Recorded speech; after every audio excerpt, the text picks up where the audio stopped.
To start our Swiss roll, we need the sugar and eggs into our bowl. Crack the eggs into a separate bowl. It means that if you get a shell in it, you don't have to throw away the sugar.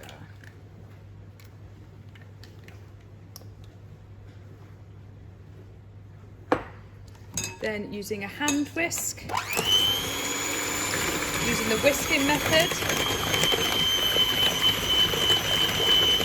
to get a light, airy texture. This can take a varying amount of time depending on how old or new your eggs are. You can test this by putting them in water, seeing whether they float or sink.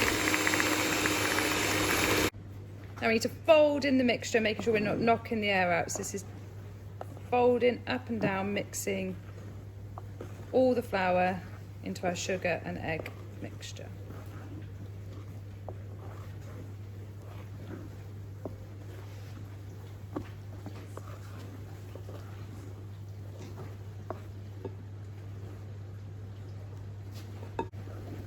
So as this mixture contains no fat, we're relying on the air to help the mixture rise when it cooks.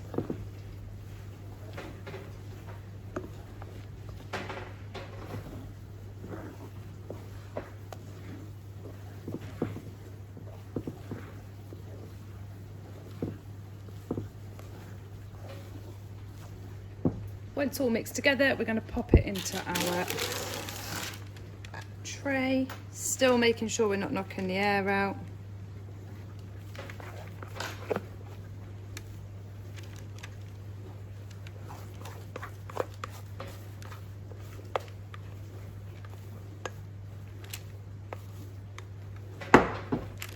And making sure it's even onto our tray before we pop it into the oven.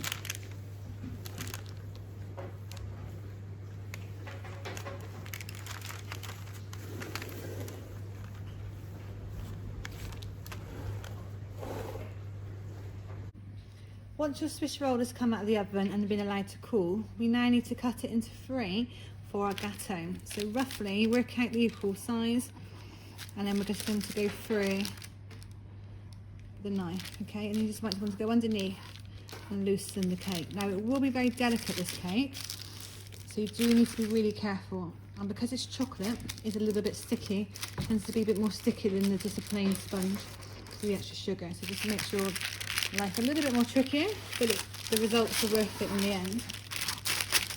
So once we've kind of gone through and loosened our cake, we're now going to think about our layers. So in between our layers, you can do jam and cream, or you can just do cream. Okay, the jam is quite nice because the jam actually cuts through the cream. So I'm just going to put a thin layer of jam on top. Now we need to think about the fact that this layer is going to go on top of this one, and this one's going to go on top of that one. So we only actually need, in that sense, to put jam on 2 of the 3 pieces of cake. Okay, because the top one is going to become our cream for the outside. So I'm not actually going to put any cream in between the layers. I'm just going to go for jam because we're going to have cream on the outside and cream on the top, so it'll be quite rich. So we're going to lift this cake up now. So we're going to put this layer on top of this one here, and we're going to repeat the process. Now you can see I've got a fish slice here to help me lift up the cake, so we're able to build up your layers of your Gateau on top. Okay. So for our Gateau now, we need to cover up the sides. So what we're going to do with our whipped cream is we're going to spread the cream along the edge of the Gateau. Now it gets a little bit mucky around here because we've got the jam as well, so we need to try and cover up that as best as we can. And we're going to go all round all 4 sides of the Gateau. Once we've done that, we're then going to cover it in chocolate to cover up the cream. So I'll show you what I mean now. So for our gâteau now, we need to cover up the sides. So what we're going to do with our whipped cream is we're going to spread the cream along the edge of the gâteau. Now it gets a little bit mucky around here because we've got the jam as well. So we're going to try and cover up that as best as we can. And we're going to go all round all 4 sides of the gâteau. Once we've done that, we're then going to cover it in chocolate to cover up the cream. So I'll show you what I mean now.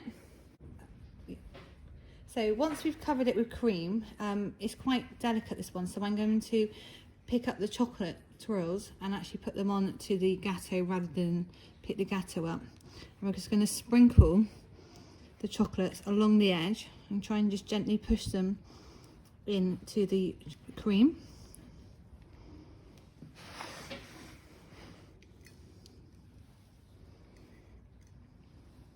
Okay, so keep that all the way around your gâteau. Right, on the top of your gâteau, we're going to spread cream over the top as a base, and then we're going to pipe along the edge. And what we're doing here is just kind of covering up the top of our gâteau.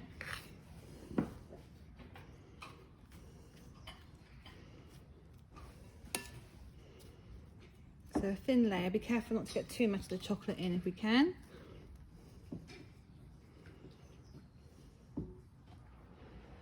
And then with the cream, I've got a piping bag here that's got the nozzle at the bottom into the jug.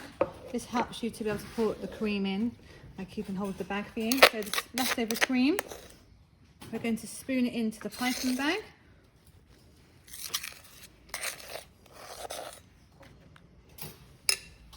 And then we lift up the piping bag and we need to squeeze out the air. So starting at the top, push down. Okay, until we can see the cream coming out at the end. Now it's up to you what design you do on your gâteau. Also depends how much cream you have left. What I'm just going to do is just go along the edge and just pipe some nosettes along. Just kind of to frame your gâteau. Now in the middle you could put fruit, you can put chocolate, it's really up to you, whatever you have.